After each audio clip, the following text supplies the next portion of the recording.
we've got an unbelievable product. Right? Our product is amazing. We play some of the best shape of game rugby in world rugby. We have the best athletes you can find. We just need to fuel ways to engage with it more. Players are pumped, clubs are pumped, we're super excited. The most important thing is fans of Super Rugby Pacific in Australia, New Zealand, Fiji, Tonga, Samoa, right? A league like Super Rugby Pacific is a soap opera, and we need to light that up. We talk about it being the best competition in the world. How do we keep the best players? I think it's a really good question. Hey guys, welcome back to the Water Lad podcast. Before we get into this episode, I've got something very special for you. It's a special offer from NordVPN. And now with Super Rugby around the corner, I know you are not going to want to miss a game of Super Rugby. If you're traveling or you're living overseas, NordVPN is where you need to go. NordVPN is the fastest VPN in the world, which allows you to change your virtual location. Many will use it to book cheaper flights, hotels, subscriptions from other countries at a cheaper price and with premium cyber security for the price of a cup of coffee a month. This is an absolute no-brainer. To get the best discount off your NordVPN, go to nordvpn.com/waterlad. This link will also give you 4 months on a 2-year plan for free. There's zero risks involved with Nord's 30-day money-back guarantee. The link is in the podcast description below, so go and get amongst it. What a lad, what a lad, what a lad, what an absolute lad. Oh, what a lad. Well, today I'm joined by a guest with a slightly different history to normal. His rugby playing career peaked at the Brumbies under-19 side. However, what he has gone on to do since then has been very, very impressive. He has over 20 years of experience in marketing and operations, which has included being the Chief Commercial Officer at the Canterbury Bulldogs in the NRL and the A-Leagues in football, which has led him to his current position, which is the CEO of Super Rugby. And the fact that he's keen to come on with the What a Lad podcast is proof that he's a lad, and I'm looking forward to chatting all things Super Rugby with this great man. It is, of course, the great man himself, Jack Mesley. Welcome, mate. Thank you, mate. Thanks for having me. Yeah, super keen to get on and have a chat.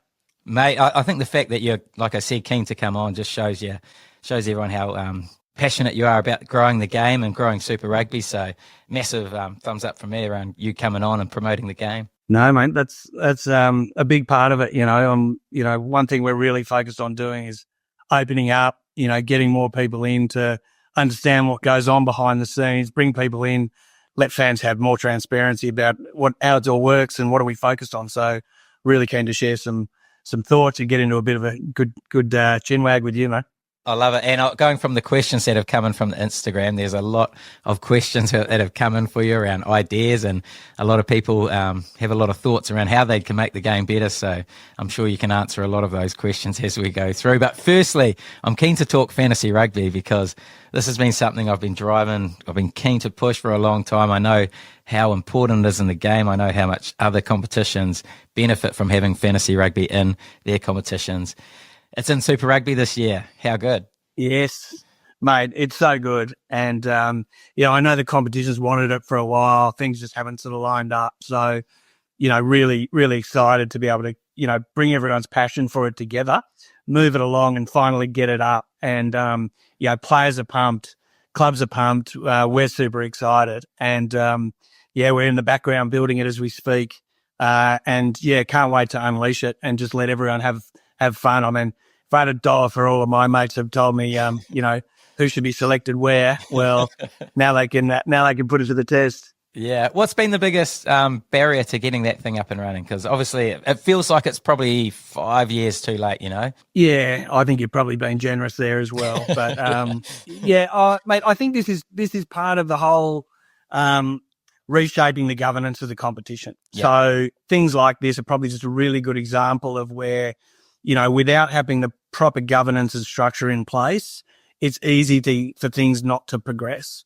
And so credit to the unions, both in Australia and New Zealand, getting together. They've put a new board in place to bring focus to Super Rugby. They're putting new management in place, which is why I'm here. And it just means we have more focus, more fan centricity. And it just means that we've got people with more time to bring these things together, get everyone aligned and get things moving. So fantasy is a good example of that. But, we should have had a long time ago, but this is a kind of good example of the change that has happened in how we're running Super Rugby Pacific going forward. And hopefully fans will see a lot more of this sort of stuff. Yeah, mate, it's exciting. What's been the process to set it up? Yeah, well, I mean, the first and foremost, it was about engaging with the players' associations. Yeah. We want to make sure that players want this, want to be a part of it and behind it, and they've been really, really supportive. When it comes to player statistics, some of that is a bit sensitive, and so we really wanted to make sure that if the players are keen, then we're doing it in a way that is right. So that was one kind of stream, if you like. Then finding the right supplier, and we're really pleased with the supplier we've got. Very, very credible, runs some of the best fantasy in the world, and they're the guys behind the Rugby World Cup fantasy product. Yeah. And then lots of planning in terms of, okay, well, we're going to do it. How will we do it? And so marketing plans and launch plans and things like that. So they're kind of some of the things behind the scenes, but yeah, first and foremost, it was about making sure that the players were keen, and they were. And then, well, how do we do it? How do we make sure this is a really positive thing and not a negative thing? We don't want this to detract from the great talent we have in the competition. And so we don't really want to be throwing up negative statistics too much and things like that, and putting shade on some of the great athletes and the great play that we have. Yeah, that's interesting. So is there no negative stats, or how does the point scoring work? Yeah, there are negative stats, but we're not going to put up social media posts of people that have detracted the most in value, if you know what I mean. So, yeah, okay. So yeah, I mean the points, there will be points for missed tackles and errors. Has to be, yeah. But we're not going to market it in a way that that looks at that. We're going to be really positive with it. And so, yeah, I mean, most of the things guys would have seen if they've played in and around fantasy before. Have you been a fantasy player in the past? Well, I reckon I played Super Fantasy.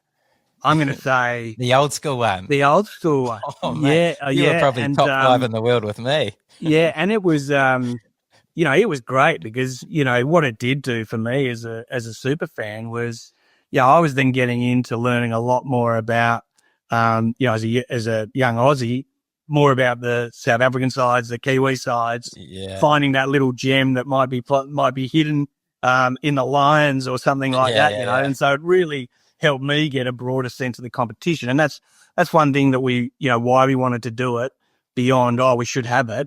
Yeah, we're really keen to get Super Rugby fans with a broader appreciation for the talent that's within the competition. Yeah. And we want every match to matter, right? So if you're I'll use Crusaders with you, mate. Like if I'm a Canterbury fan, I want as the guy running the comp, I want you to be as excited about playing the Force as you are about playing the Blues. And you've got to know players from the Force to be invested in that match. Yeah. You've got to know what the style matchups might be, who to look out for, and things like that. And this will just be one small way in which we can help elevate that. Yeah. And so, a Canterbury guy might have, Dylan Peach in his team, for example, and be looking out for that game to see how many tries he might score. Yeah, I think that's one of the biggest positives from fantasy rugby. Like an example for me was the World Cup. I was obviously playing the Rugby World Cup version of it, and I was getting up at 3 a.m. to watch a Portugal game because I had a captain playing in that game. It just gives you so much more added interest into games you're probably not that excited about. So you've got that just invested interest, and when you're playing a mate or you're up against a mate or something that week, you've got this so much more investment into the games than you normally would just watching it. Yeah, absolutely. Yeah. I mean, just for that personal interest, and that's what our whole job is now about, right? Fueling the interest. We've got an unbelievable product, right? Our product is amazing. We play some of the best shape of game rugby in world rugby. We have some of the best athletes you can find. We just need to fuel ways to engage with it more, for more fans. And this is one small example. Yeah. Is it a total points thing, or is there a draft version of it? I know the drafts are quite a popular one in other competitions. Yeah, we're going to start relatively user friendly and quite simple. And that doesn't mean we won't go into some of that stuff in the future. Yeah. But no draft. You'll be given a salary cap as a coach, 15 players, a captain, a vice captain. I think it's 100 million is going to be the budget. We're running simulations on last season to help with player valuations. Yeah. Okay. So, based on the point score, we're going to throw last season sort of through last year's points, with the fantasy points, just to kind of give us a benchmark for valuation. Unlimited transfers. And so, in this first year, we just want as many people to get into it, have fun with it. And then into the future, gamification is going to be really important part of our strategy going forward. So, we'll be looking at what other things we could do into the future. Yeah, that's interesting. So someone like a Bowden Barrett, how would you price someone like him who didn't play last year? Yeah, so we're going to do that simulation, and then we've got some expert kind of guys that are looking for those anomalies, right? Well, hang on, so and so got injured, Bodie's back, and so we'll run that rule over. We won't let computers just run wild. Mate, that's exciting though. Man, I'm excited to see it in action and looking forward to it. I think it's going to be a massive step forward for Super Rugby. Yeah, and I think I know you've been talking about it. Like, we're going to have the public league, but you're going to be able to do private leagues as well, which I think is going to be really good fun. Whether you do it with your mates, whether you do it with some of your colleagues in the rugby world, or the pub you frequent, the club you're a member of. We're going to be able to set up these leagues, and you'll be able to have all the banter that'll go along with it. Yeah, that's the beauty of it. Will you ever get to the point where it becomes on the TV broadcast, you think, the points? Yeah, I mean, we're speaking to our broadcast partners, Sky and Stan, about it at the moment. And, we're very keen for them to have fun with it, and so I think they're working through that at the moment as to what they might do with it. I'm keen to bring it into broadcast, but not overdo it. But I'm really hopeful that we can get some new voices in and around Super Rugby Pacific talking about fantasy. And so we've got new and young and emerging guys and girls potentially becoming voices for the competition, not just the great voices and the great pundits that we have already. Yeah. We'd love to see it. We'd love to see it in the broadcast. But we're really hopeful that, we can find some new people who are excited by this stuff to give a voice to. Yeah, man, it's exciting, like I said, and I could talk fantasy rugby all day with you, but I'm keen to get into it more. And I guess first thing I like to do on this podcast is go through a little bit of a background of you. So like how you got to the situation you are, but where did it all start for you? Yeah, I'm born and bred in Sydney, grew up in Bondi Junction, mate. Had a very, very lucky upbringing, living in a beautiful part of the world. Went to school, started playing rugby. I guess my rugby kind of light bulb moment was probably the 91 World Cup. I played soccer up until that point. Oh yeah. 91 World Cup happened. Australia lift the trophy. I was captivated by, Campo and, all those guys, Far Jones, Liner, etc. Fell in love with rugby at that point. Played throughout sort of my senior schooling. Went down to Canberra to do sports administration as a uni degree. Fell in love with, played my first club rugby down there, loved it. Was at uni, and it was a really small town like Canberra and the rugby scene down there. And that was 1996, which was, rugby going professionalism, the birthplace of Super Rugby.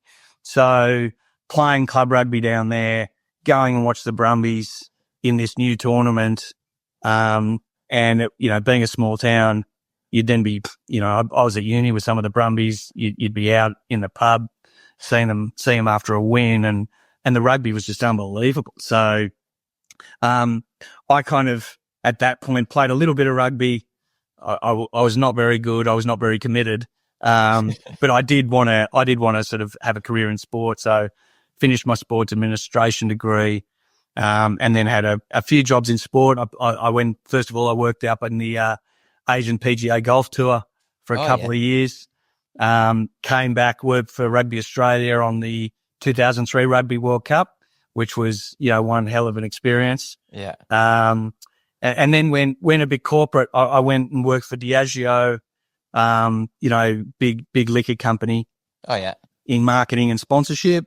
And then I worked for a great Kiwi company in Lion Nation, or Lion as it's now known, for about 10 years. So, largely always in and around sport though, how we would leverage, all of our sponsorships to sell more beer basically. So, the same kind of things as I was doing in sport, but just from that sort of corporate angle. And just had a whale of a time working for such a great company. And then got the itch to move back into sport, after, working close to 15 years in corporate. And then, as you mentioned up front, went back and joined the NRL club with the Canterbury Bankstown Bulldogs, who, a great club with a great history, and just loved being back in the cut and thrust of sport. Unfortunately, a little thing called COVID got in the way there. So that was not much fun. I think we were the first, I think, club in the world to play behind closed doors. We played with 12 people at a core stadium, against, the Cowboys on, I think it was the 12th of March, whenever it was. And the world was going crazy. But it was a great experience because we had to unwind everything. We had to, every product we sold, sponsorship, membership, ticketing.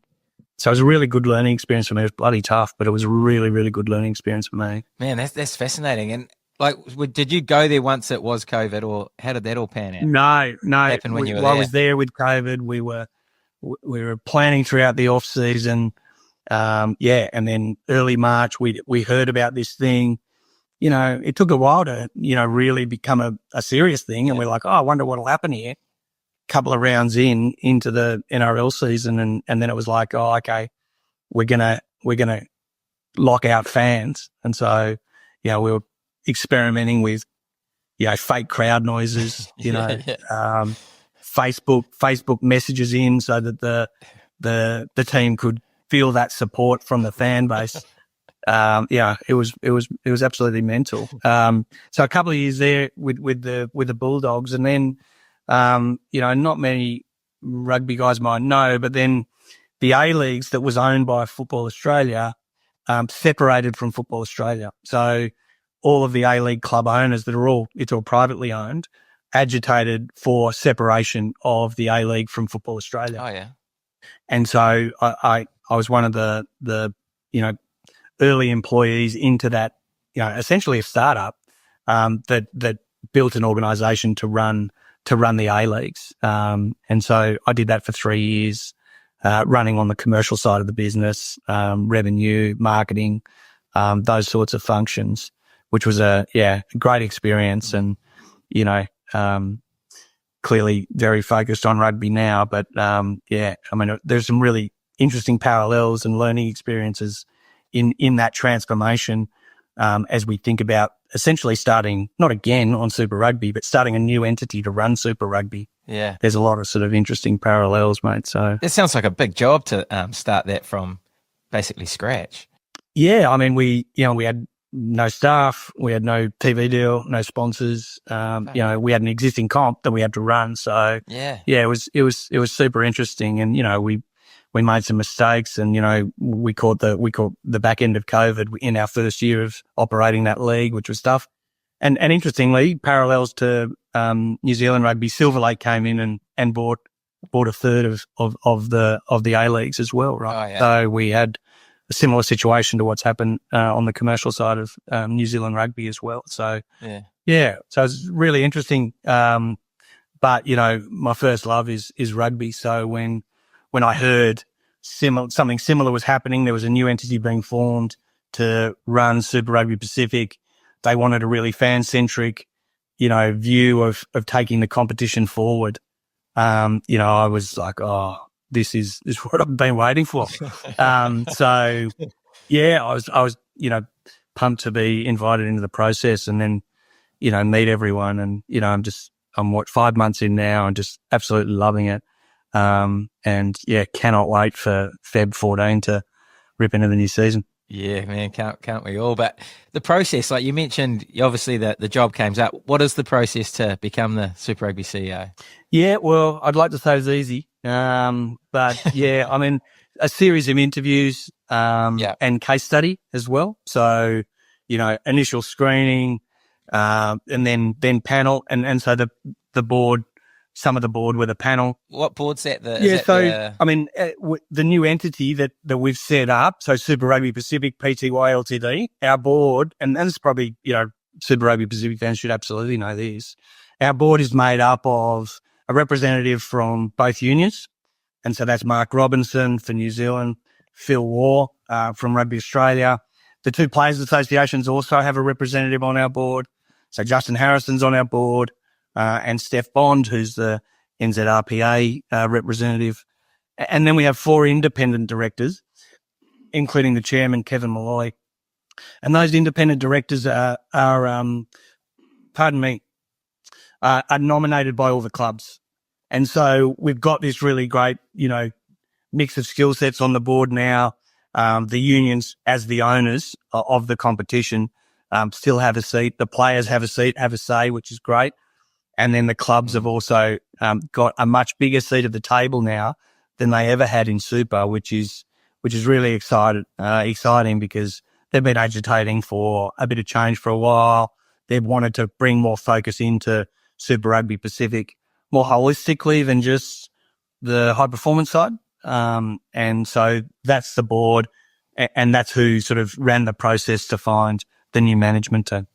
Well, mate, going from your background and what you've told me already, you sound like the perfect candidate for the role. So I'm not surprised you did get the job. And then since you get the job, what's this first few steps for you like there? Obviously a lot of people to meet and a lot to learn about the competition again. Yeah, absolutely. I mean, like any international sport, like rugby, stakeholders for days. There's lots of people. But everyone's so generous with their time. So yeah, a lot of just meeting people, understanding their part of where they fit in, the nuances between them, what's really important, what they would like to see out of a new management of the competition. And understand where those tensions are. Over here might want this. Another stakeholder might want the complete inverse of that. A lot of reading, just digesting as much information as we can. And then, with that, as you're kind of absorbing, we're kind of running at 2 speeds. We're trying to influence 25 season as much as we can with, not a huge window into that. And then at the same time, doing some more, long-term thinking, asking some of the big questions that I think some of your listeners are wanting to dig into, to paint the picture of where we want this comp to be into the future. Yeah. So all of that learning and we've done some fan research while in those first couple of months as well to help direct us.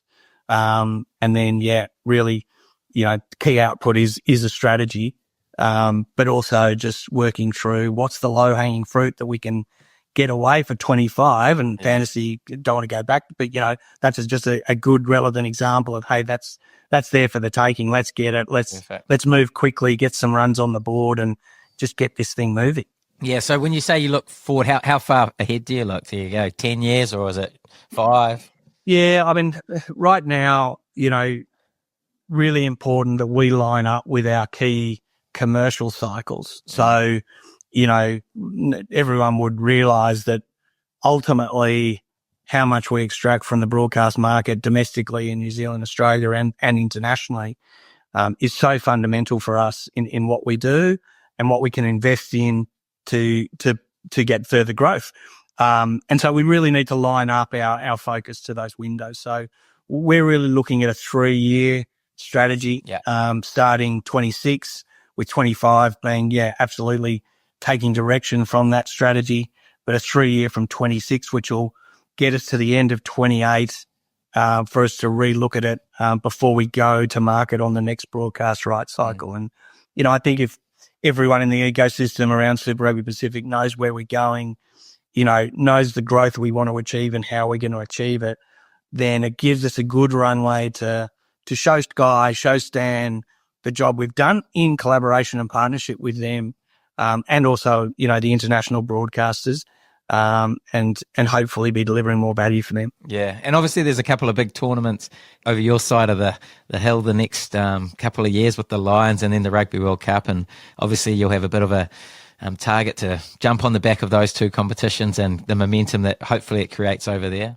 Totally. I mean, it's such a great period for the region more broadly, not just Australia, I think, to have, Lions, Men's World Cup, Women's World Cup, and they're even more, broader than that, the return Lions, the Women's Lions, and then even the Olympics into America and then Australia. We've got such a great sort of long-term pipeline of really amazing content and competitions that, we've got to run off the back of, absolutely. And, I think even just, what we've seen in Australia anyway over the last couple of months with the Wallabies doing quite well, there is a fire there that's just waiting to be lit, mate. So many rugby fans that just want to be reignited, and, they're getting a bit of a sniff that, things are looking better, which is great. And then when we've got the Lions coming World Cup, it's a good period. Yeah, does it feel like the country is feeling like that? Like everyone's starting to feel pretty excited about what the future looks like for the Wallabies? Yeah, I think so, mate. In a very different way to what's going on in New Zealand. The World Cup was a really big challenge. Yeah. Your World Cup came with huge disappointment, but very different, Yeah. Bloody red card. So it feels really good. It feels good. And I think Rugby Australia doing a really good job in making some really good decisions and bringing focus. And, I'm so excited about, what some of those Aussie teams are going to bring to the competition. This year. I mean, the Brumbies and the Reds had good seasons. I think the Waratahs squad, on and off the pitch is looking incredible. So it'll be really interesting to see how they go.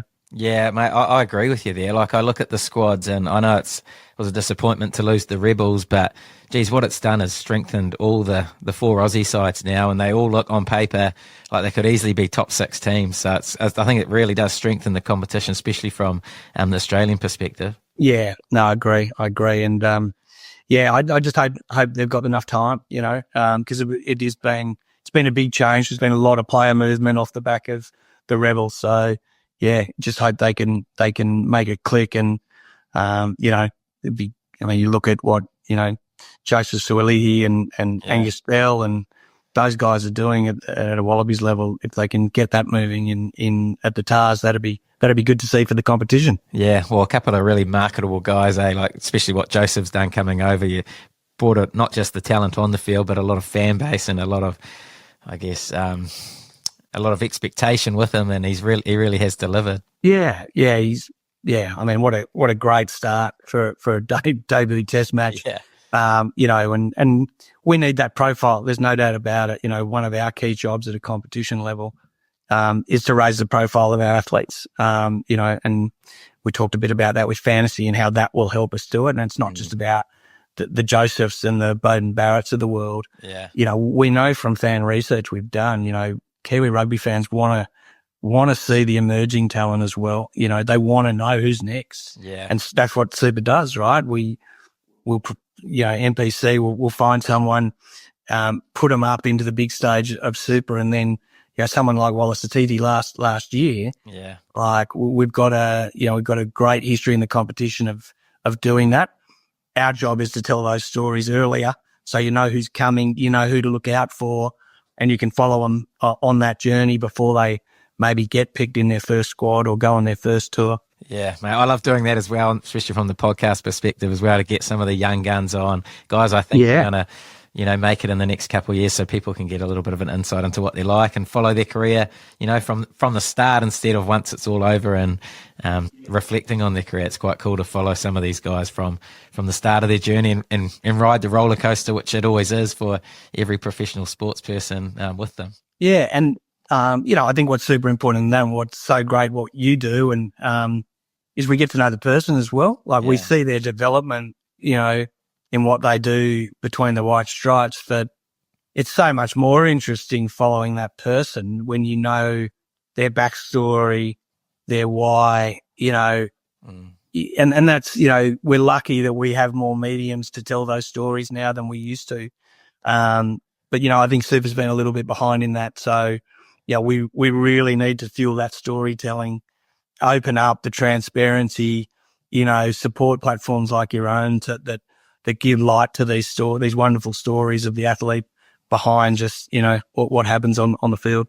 Yeah, mate, couldn't agree more. But you did mention the questions before, so I'm keen to get through some because there is about 1,000 of them that came through for you because a lot of people have an opinion on Super Rugby. And I guess I'll start with the first one. Quickest growth area for the game from your perspective?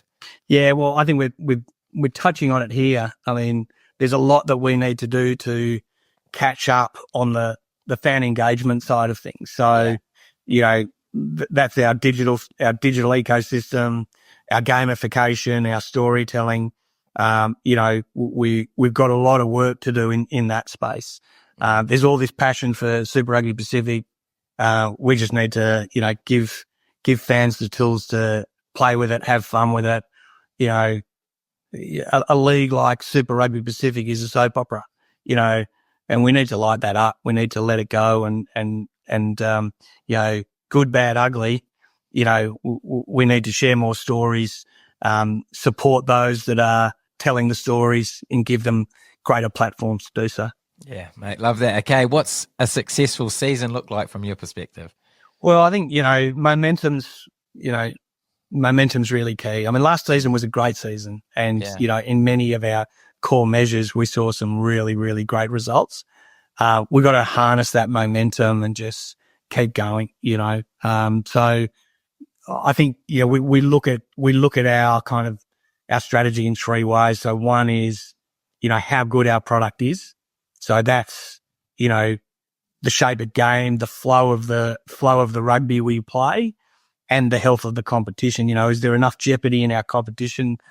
Is there enough unexpected result to keep fans interested, to make sure that every fan, regardless of which team you support, is sitting there on a Thursday going, my team's got a shot here, right? So we want to have the best rugby product in the world, right? And I think Super Rugby's got a very proud history of being innovative in style of play. Super Rugby has driven most law innovations in world rugby over the past sort of 10 years. So we've really got to continue that momentum. So that's really looking in at working really closely with our referees, our match officials, really working with the teams to make sure they're on board with it in what we're doing. So, there's some really tight focus on that, I'd love to see by the end of the season, some of those core measures around our shape of game continue to move in the right direction as they are. Yeah. We saw some really great attendance results, last year, particularly, in and around some of the New Zealand clubs, Drua and the Reds. Yeah. We've got some really big markets that haven't yet really kicked yet. So as we talked about the Waratahs, I'd love to see some really great crowd numbers, come out of some of those big markets that haven't yet sort of felt the momentum that others have. So, there's a lot of marketing, a lot of storytelling, content, digital kind of things that we need to be focused on to deliver some of those outcomes. Yeah, I agree with you. I felt like the competition was a success last year. There was a lot of good stats, like you said, but then I look at social media and read a few of the comments, and a lot of people are bagging it or are quick to bag the Super Rugby competition, or everyone's pretty keen to hate on it. But obviously, from your perspective, it was a really successful competition. How do we change that narrative from those fans who are wanting to hate on it? Well, we've got to fill the vacuum. Yeah. We need to be telling the stories, the good news stories. I mean, TV in New Zealand grew, almost 20%, I think. Crowds across the board were up, 7 to 8%. I mean, any business that's growing like that, is not, not doing too badly. Yeah. But in a vacuum, people will create their own narrative. So we need to feel that narrative. We need to share the good news. We also need to share the bad news, right? And be open and honest about what are we doing to fix it. and we're certainly looking to be, get on the front foot, be accessible, not hide behind walls, get out there and tell a great story. I think there's also just rugby is being challenged. There is more competition, and every sport is feeling more competition than ever before. Yeah. But what we do need is all rugby fans, to get in and go to one more game, be part of the solution. We can sit here and throw rocks at the tent, or we can all get in the tent and work to continue to build it. So, everyone, the thing that I've been blown away by is just the great people that are in and around Super Rugby Pacific, how hard they work, how hard they want this thing to be really good. And I really believe that we've now got some structures in play that can unleash that passion and get moving and get some momentum. Yeah, I love it. And you probably answered this question in that one, but the biggest challenge in the game right now? Oh, I just look at my kids, mate, and how they're engaging with media and what they're engaging. I mean, it's just choice. The biggest, our biggest, competition is just the choice of stuff to do that we can access on our phones now. So we have to be, even more compelling. We have to be in the places where they are. We have to give people a reason to follow us in the way that they want to be followed. They want to follow, right? Like we're going to have some fans that will only be interested in Super Rugby Pacific for fantasy. We're going to have others that only want to see 30-second clips of great tries or great hits. We're going to have others, like traditionalists that are going to only watch their team, but they will watch the full 80-minute product. And they'll go to 6 home games, Yeah. Yeah. We got to think about all of those fans and be in the places that they are. And, I think it's a tough challenge. But we're not the only ones facing it.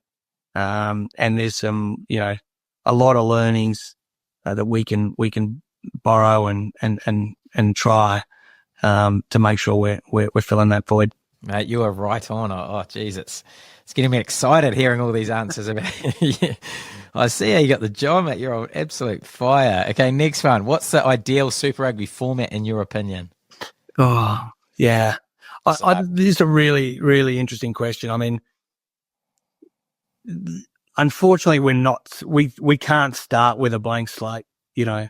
And so if you go, right, what would the perfect scenario be? It'd, fans, myself probably included, would go, well, having a full home and away so we have competition integrity would be great. Then into a final series. But we don't have that time. And so we have a window that is defined by an international calendar. Now, how wonderful is we have an international calendar? Like, we can look at that and go, well, shit, that's not good, but one of the best things about rugby is we're an international sport. How lucky are we that we have international content? So we got to work within those sort of confines. So we have 19 weeks. We need to look at our optimal structure within a 19-week window, and think about how we get as many matches that matter in that 19 weeks, right? Now, the other thing is that Super Rugby's had how many different structures? Like, one of the problems with Super Rugby is that we've changed a lot. In our 29, 30-year history, there's been lots of formats. And, I would argue without the consistency, it's then made it harder to follow rather than easier to follow. So I'm avoiding the question, but unfortunately, it's not as simple as we would like it to be. Yeah, it's a tough question, isn't it? But I think we are exploring that, right? We are exploring what that is. Some of the confines that we are working within. Okay, we have 19 weeks. We have 11 teams. We have to hit certain points in our calendar. We have to hit certain points in a week. How do we make sure we've got those primetime TV slots in the key markets, you know.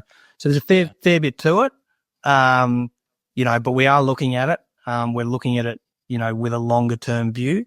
We're 3 years into Super Rugby Pacific in the current format. We saw exceptional growth year on year. Our focus is on, you know, with this structure, making it work, but we will always be thinking and we'll always be looking if there are better or other ways that might deliver more fan engagement, great rugby. I mean, you know, and then deliver the commercial returns but both those other things will bring. Yeah. So obviously an expansion comes into that. Like you're looking at all the different countries. People have spoken around America, Japan, Hawaii even. You look at all those options, you put them on the table and assess at the time whether they're, you know, realistic or not. Absolutely. Yeah. And, you know, things change too, you know, like the world changes. Yeah. So we need to be open and not too firm in our views. You know, America's super interesting. Japan's really interesting. But when, you know, and how does that deliver both domestically and internationally? And for us right now, the most important thing is fans of Super Rugby Pacific in Australia, New Zealand, Fiji, Tonga, Samoa, right? Now we need to light up those people that love our competition or love one of our clubs, or maybe has a latent love for one of our clubs or our competition, and reignite them. And we've got a lot of work to do to max that out before we're thinking about, okay, let's go tackle America, you know. So, but, you know, if there's something really exciting that brings value to our competition, that makes sure that the standard of our rugby could improve, that would engage our fans at home firstly in a better way and deliver more commercial returns, that means that we can, you know, invest more in rugby, invest more in fan engagement initiatives, then yeah, we'd be mad not to look at it. Yeah, well, it's another question that sort of popped up is around South Africa. Is there a chance of getting South Africa back in the comp? Obviously, you spoke around it as when you were playing fantasy as a kid, how the Lions players you used to find and the up-and-coming Lions players you used to try and spot. But South Africa was obviously a big part of Super Rugby initially. Is there a chance of them coming back? I've heard rumours around, you know, maybe the Cheetahs or the teams that aren't involved in the UC competition. Yeah, I mean, I think we're really lucky. I mean, you know, the competition is held in very high regard internationally, as you know, mate. Yeah. And we have clubs that want to come and join our competition. Let's be really, really clear about that. I mean, there are South African clubs that are very public about that. There are also clubs from other geographies that want to come and be part of Super Rugby Pacific. They want to play against our great clubs because they know that, you know, that would then put them on, are we good, you know? But I don't think right now we're going to get South Africa, you know, back in our comp. South Africa's best teams are playing up north in the URC and the championship. And, you know, I don't think they're, you know, they've got any intention. And right now we don't have any intention. You know, we want the power of the Pacific to live out and do our thing and do it well. Yeah, fair enough. Okay, next one. Can you explain the playoff system this year? This came in a few times and how it landed on that one. Yeah, well, I mean, I think if we go back to that point that we've got a pretty tight window. We've got 19 weeks. For a long time, we got feedback from fans that in a 12-team comp, having an 8-team final series is kind of ridiculous. Yeah. So with the comp moving to 11 teams, we knew we had to revise it. We first made the decision on number of teams. Okay, we want 6. We knew within our 19-week window, we had a 3-week final series period. And so we then did a lot of work looking at all the different models of 6 teams in 3 weeks. And really, you know, some of the sort of principles around our decision-making on that were we wanted as much high quality finals, everything on the line rugby in as many geographies as we can, as possible. Yeah. So we went with the final series that we have, where in week 1, we will have 3 qualifying finals, 1, 6, 2, 5, etc. And then the winners, all three winners going through to semi-final, along with the highest placed loser, the lucky loser, if you like, would come in and play in the semi-finals. And so, we understand and some people go, it's complicated. And particularly when you're looking at it theoretically, it is complicated. Once we get to round 15 or 14 and we go, okay, here we go. Who's in sixth? Who's in fifth? How's this going to play out? I think fans will really get into it. But what it's going to do is it's going to place a lot of interest in those final rounds, because where you finish is going to be really, really important. Not just, I'm in the finals and I'm 1-2. Where you finish 3, 4, 5, 6 is going to be really important. And unfortunately, we hadn't seen a lot of upsets in our final series, right? We, from a competition point of view, I know you don't want to see any upsets being a coach, but we would love to see, a 5 knock off a 2. We need some of those unexpected results in the competition. So we think this is better to set up to do that. So that's kind of how we got there. Primarily more great premium finals content in more locations, but also making sure that it fuels that back end of the competition interests and then produces a great final series. So we're bloody excited by it, actually. I think it's going to be really good. Yeah, well, if we had a snuck into the 8 last year, I was hoping we would have seen an 8-1. Well, I know everyone was a bit nervous about that, weren't they? Would have changed the competition really quick. But I was the same, to be honest. Like when I first looked at that format, I was like, what is that? And then once I got it explained to me and I actually worked it out, you've got the best teams not missing weeks of rugby. Everyone's playing. There's a incentive for finishing anywhere in that top 6, like you said, first, second, third or fourth. And like you said, the main thing is that the best teams will be playing in those 3 weeks of finals footy. So it made a lot of sense once I actually went through it and understood it a bit more. But when I first looked at it, I was a bit like everyone, like, geez, that's more confusing than it needed to be. Yeah, no, we get that, and we got a job to do as we get towards it to make sure we're telling that really clearly. And not at the finals, like in those sort of back end rounds, to make sure everyone understands the imputations and the narratives that it's gonna bring about. Teams and might be preferring to play so and so or so that's going to be really interesting. But I think your point is right that in a 19-week window we can't afford to have our best teams just taking a week off. Fans want to see, whoever it is playing. So let's give them that content. Mate, you're 100% right. Okay, why isn't there more daytime footy? This person obviously hasn't seen the draw, but there seems to be a lot more this year.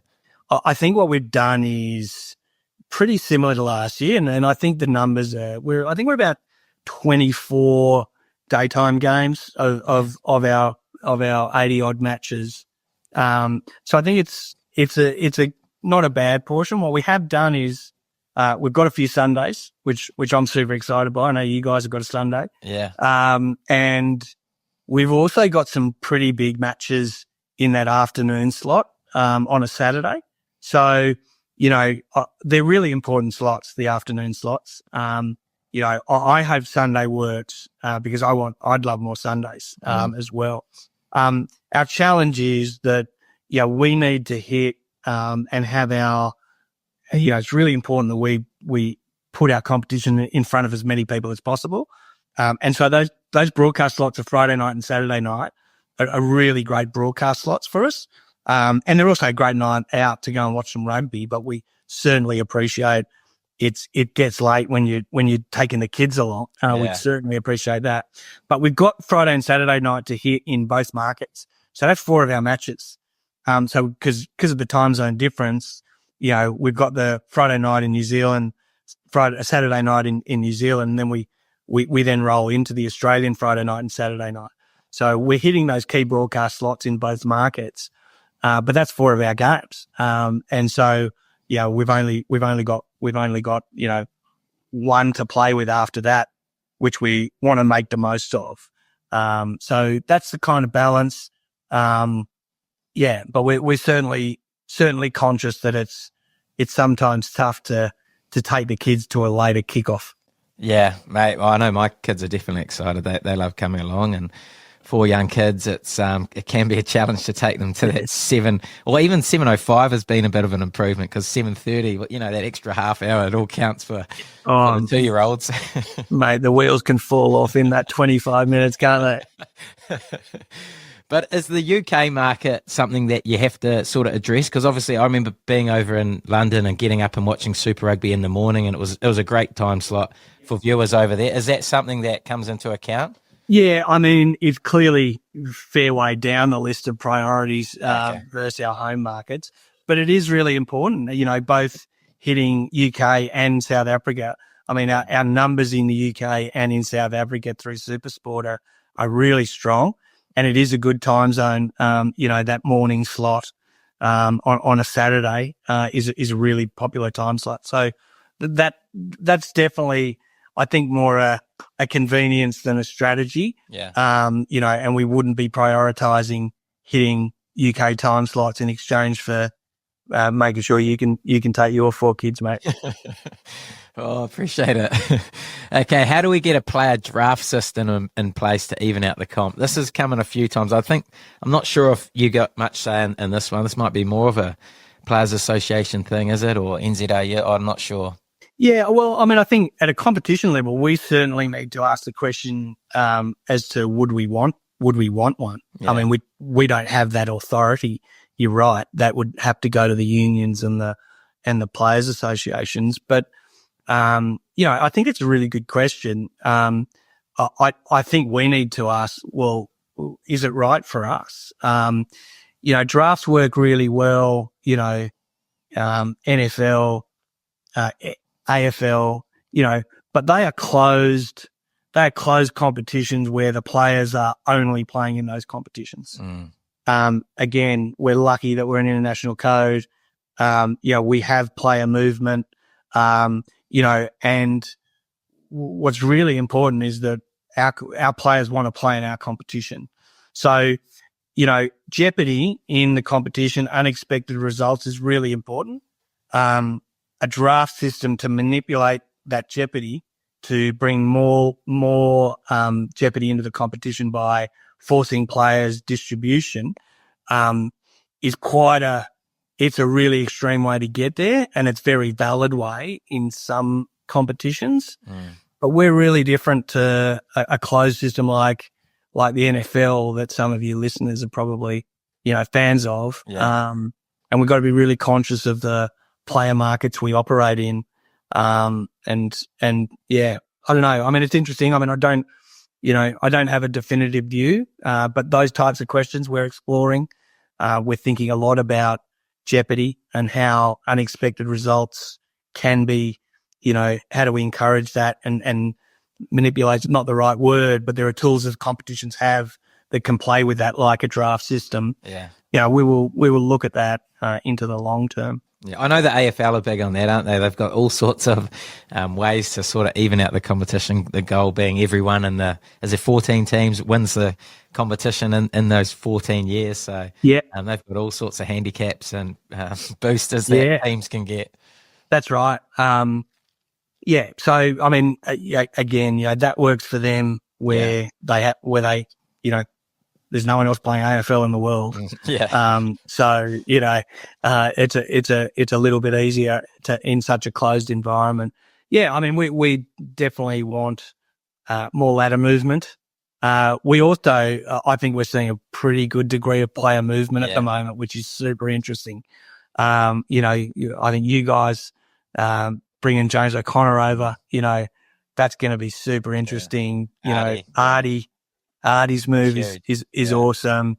We look at some of the player moves happening with Australia. I think our challenge is to tell those stories more, make more of the transfers that are happening. I'm not sure we've nailed presenting how you guys fill a squad.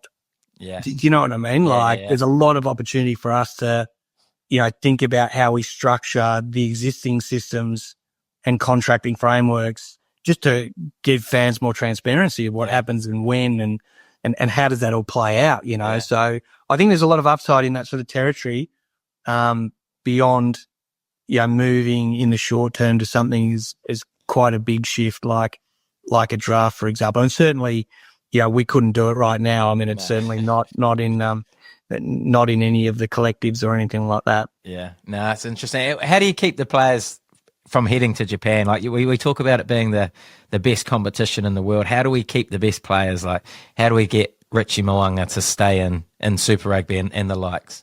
Yeah, I mean, it's a great question, and clearly there's a financial challenge, right? Yeah, we operate in fairly small economies in comparison to some of the other comps, League One, top four, in France as well. So we have to be a competition that the players want to play. We have to have great employers as clubs doing great things for clubs. We have to listen to the players as a competition and make sure that we understand what ticks their box as a place we want to be. And we have to make sure our rugby is bloody good, because at the end of the day, I'm never been an athlete, mate. You have been. You want to test yourself, right? Yeah. Like, you want to get paid for it, but you want to test yourself. And, that's got to be our focus, is to have the best product, the best teams, the best club, the best rugby that people want to come and stay in and challenge themselves, and be a part of, right? So we need to be a competition that is about the players. Absolutely. We need to know what they want, because we're not going to be able to give them necessarily all the money in the world, right? So that's us working in multiple cycles to get better, to increase our revenues, which we will focus on and we will do. But in the short term, we have to be a great place to play. We're a great place to live. No matter where you live in the Pacific, playing Super Rugby, we are a great place to live. We need all of our clubs and our competition to be a great place to play. Mate, you bang on. I love that. Okay, next one. If you could go back 5 years and do something differently, what would it be? It let me think about COVID, actually. And I was trying to think about how I could influence that bloke that whoever set it all off. That ate the bat. That'd be good to do. Try to fix that, wouldn't it? Yeah, I don't know, mate. I don't really have anything that bugs me. That is in the back of my mind. I think, one thing that I'm and I know it's a bit of a theme with you as well, like just connection. You know what I mean? Like just staying connected to mates and things like that. There's a couple of mates that that I'm probably just not as tight to that as I should be. You know what I mean? And you get busy, have kids, you get involved, super involved with your role. And there's probably one or two of my mates that I'm thinking about as I'm saying this, that why have I lost connection with them? They're great people. Yeah, Do you know what I mean? Yeah. Yeah. Oh, nice. Okay, next one. You need to ask him to help you make the What a Lad race happen. So this was the race to find the fastest player in Super Rugby. I don't know when it would be. I was thinking pre-season, but I know all the fans want to know who the fastest player is. Every time I get someone who's fast on, I'd love to see it happen. You're probably the man who can make it happen. Righto. Okay. Well, I remember watching the league one, the league or the AFL one. We had one in Australia which was cross coat. Remember Jared Hayne and Brett Morris and the likes? Yeah. It's really interesting in terms of, well, right now, right? Like how crazy is it people following Bronco times? Yeah. Like it's a huge thing, right? Yeah. And people want to see, how good are these athletes? Yeah. Like that's another one. You could have a Bronco race at a stadium and a 100-meter race. There's going to be players associations that are not liking me right now, but I think all that stuff's super interesting, right? Yeah. And anything that a fan's going, I'd love to say, well, we should be exploring it, right? Yeah. Now there's clearly things, like hamstrings that people would be nervous about. But, we've got to look at all of these things. I don't know when would that happen? Is it part of the grant? I don't know, but we've got to chase all this stuff down. So I'm not going to say to anything right now that it's a bad idea, because if fans want to see it, then it's up to us to have a look at it. Well, that's it. And just going from the questions that I get in every time, it's who is the fastest player in Super Rugby? Who do you reckon would win? I reckon it's probably Tool over there, over Yeah. your way. Man, he just looks rapid. He does, doesn't he? I think Rico, going from everyone's opinion, Rico Ioane's the quickest in New Zealand. Really? Well, in the All Blacks anyway. So yeah, okay. There'll be a few bolters in there though that people don't quite realise how fast they are. So what's the preferred distance? Is it 100? 100 metres? Yeah. Right. Okay. Yeah. Right. 100-metre race at wherever it is. I had a racetrack in mind, or could be at a stadium, wherever. Just to get everyone involved. And I reckon a weight for age would be interesting, wouldn't it? With some kind of handicap system, have bring the big boys into it. That'd be interesting, wouldn't it? Someone's, I don't know if we've got this race, this handicap race, athletics race in Australia called the Stall Gift. Oh yeah, and you get some professional athletes running against some semi-professional. Yeah, and giving them like 40 head start and hunting them down. I think that'd be interesting. Mate, get Gout over and make it a real race. He looks pretty quick. We'd get him in a Sevens jersey somewhere, you reckon? Surely they've had a crack. He's crazy. Yeah. Oh, well, man, that sounds promising. And when you mentioned time, I reckon it would be a pre-season, like around late January, early February. Yeah. When guys are starting to get back to full speed, the Hammies have gone through a little bit of a speed program, ready to run again. But you're right, that's the risk. But I know the guys obviously played the Black Clash. A few of our boys are playing that in the next couple of weeks. So, yeah, you're playing that, aren't you? I'm not. Oh, I thought you were.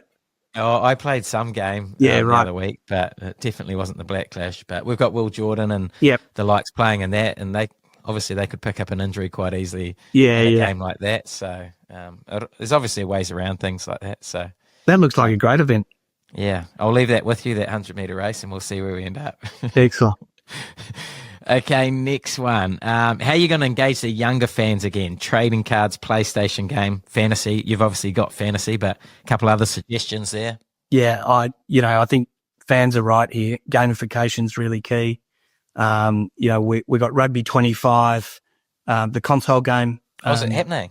It's Super's going to be in that coming up. Oh, sweet. And I don't know if you might have an exclusive there, mate. I don't know if that's public knowledge, but so that'll be good. And then I think we need more gamification. We really need to think about how those participants are, local young players and families are hearing from us, have offers. So things like kids rounds, really, really great initiative where we're really focused on bringing young kids and their families to our games who aren't coming on a regular basis. Yeah. And the clubs do a great job. We need our clubs to be in communities around club footy, engaging with young participants and their families as well. So gamification is really important, but there's also just those basics that we've got to do. Yeah. We've got to do really well. Mate, you are right on. Jeez, I love all that because I'm with you with the PlayStation side of things. There's so many gamers. That's how people get into, knowing the players, knowing the characters, and then they just follow them for the rest of their lives, and they become a fan of the game and want to go watch, and that's how it all sort of starts. Like, and I think we've kind of missed out on a lot of that stuff. You know what I mean? Agree. We haven't had some of these tools to build the engagement around. So, as I said, I worked in football for the last 3 years. You look at what EAFC does for every league, for every player, to the point where the players are, worried about what their ratings are. And, it's a life of its own. And, I know my son's, you'd be pleased to know he's a mad All Blacks fan, which is hard for me to digest. But he's gone into football via EAFC, Never went to a live game in his life. Yeah. Until I worked at A-Leagues, but had no interest in it. And then, playing EAFC, he's now rattling off names of people I've never heard of, Man, you're on. Okay, next one. Favourite player to watch, all time and current? I reckon all time, I'm going to say Christian Cole. Oh, the GOAT.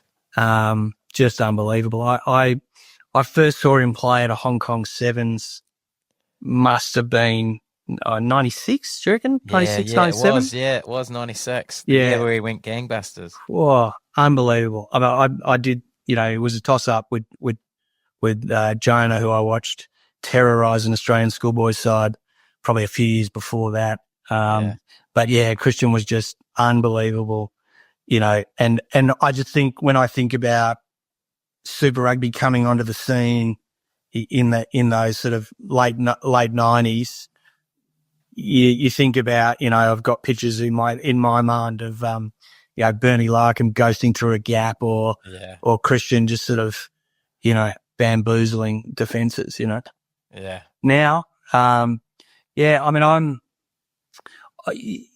I know I look like a front rower, but I was a back. But I reckon Angus Bell right now. I mean, I just, I thought his play, a bit injured last season, some of it, but then seeing him in the Wallabies, the last couple of matches was awesome. I'm thinking also about my fantasy team, and D-Mac certainly, is going to be someone that I think will score some big fantasy points as well. And I'm a big fan of watching him play too, the way that it's sort of risk reward sort of, those equations are pretty good to watch. Yeah, well, that's the next question. Who's your first purchase in the fantasy rugby game? Yeah, well, like everyone, I'm super interested to see what the valuations are going to come out at. But thinking about, and clearly I've got a little bit of more intel than fans do at the moment in terms of point scoring and what's gonna be rewarded well. But I'm thinking about probably Fraser McWright, Damian McKenzie is two that I just think will accumulate points.